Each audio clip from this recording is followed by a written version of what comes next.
What's up guys? So this week's video is going to be a little different. Today we're going out into the field. I have a condo in downtown Mississauga that I'm leasing out for a client of mine, and I want to take the camera along, talk about how I market my condos, how I price them, what I look for in potential tenant viewings, and anything else that comes along. This is going to be my second or third attempt at a vlog. The other two didn't turn out the best, so hopefully this one turns out better.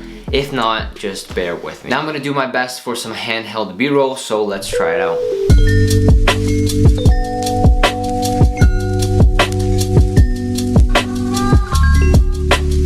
Alright, so I got to the unit, just finished up with doing 2 viewings. I have another one next half an hour. I figured I'd hop on with the camera, show you guys the place around, and talk a little bit about what I look for in tenants with these viewings, maybe a little bit about leasing, and we'll see how it goes from there. Let's start off with the view. It's raining, it's a little dark, which sucks, but really you have awesome views here. We're on the 29th floor, that's a school there, so huge buildings likely won't go up in that area or there anytime soon. Again, there's a school and it takes a couple of years for that to go up. So you have unobstructed views. You got the Maryland Monroe buildings. You got the CN Tower there in the fog in the distance. Again, it is raining, so you probably can't see it. But in the morning time, when the sun comes, the sun rises up over there, you see the lake, you see Lake Ontario. It's a really nice view. So it's definitely putting up the price for this place. We turn around, we have the kitchen. We're thinking of replacing those yellow lights maybe, but stainless steel appliances, nice darker kitchen with the darker floor that matches throughout. You got the washroom, the den. So this is a 1+ den. It's not a big den, but I know people that actually put their mattresses here and decide to sleep in the den as opposed to the bedroom, and then they use the bedroom for the office. My office here, I'm just doing a little bit of work while I'm waiting as well. But that's definitely an option. I mean, 1+ dens are pretty in demand. They're better than the 1 bedrooms because they give you that den, that actual little storage space. And they're ideal, you know, for working professionals. It's not as expensive as a 2-bedroom.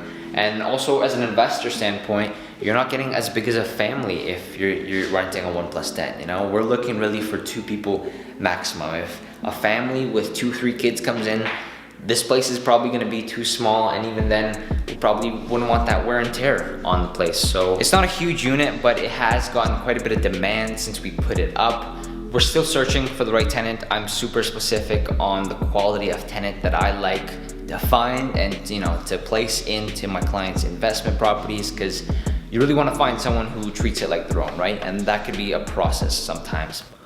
Vlogging is a lot harder than it looks. So whether you're an agent or I've tried 2 or 3 times to make this vlog like educational and walk around, but it is so much harder than it looks if you don't know what you're doing and you don't have anything to talk about. But I wonder if the YouTube algorithm would hate me if I just did like a 2 to 3 minute vlog and then did another sit down video talking about how I qualify my tenants. In this case, something came up where one of my clients nearby here has a condo. Their tenant has just moved out.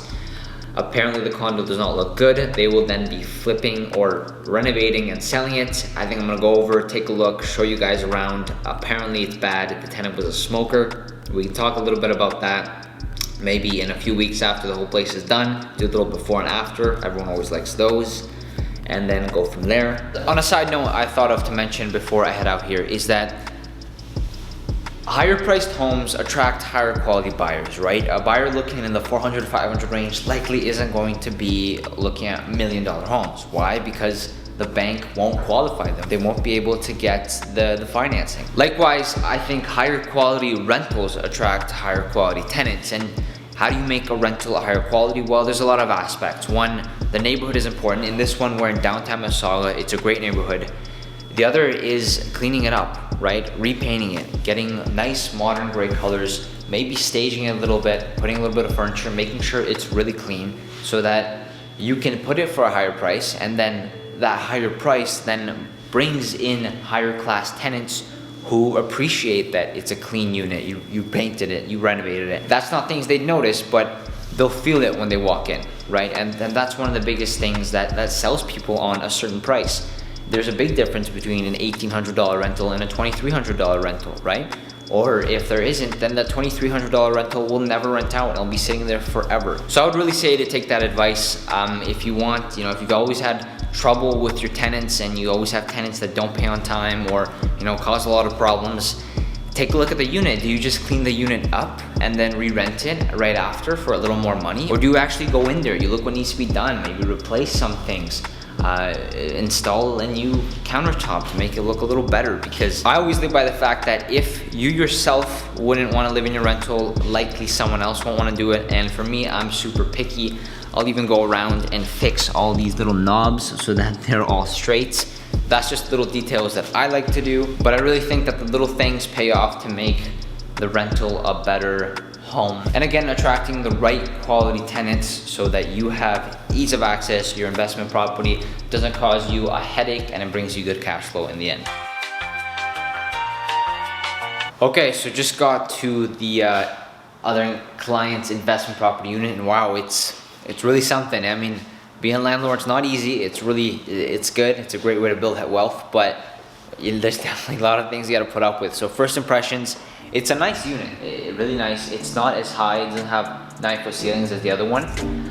Dated color. The tenant was there for 4 years before that, but first impressions, it reeks like smoke. That's one thing you got to watch out. I mean, you always should go in every 3 to 6 months to check in on your tenants, but wow, this is something else. So as you can see, there's it's almost like grease on the door handles, all the doors. The walls are super dirty. I mean, this is the best part here. It is broken, didn't fix it, but it's yellow. I don't know if you can see it shining. That's all grease there.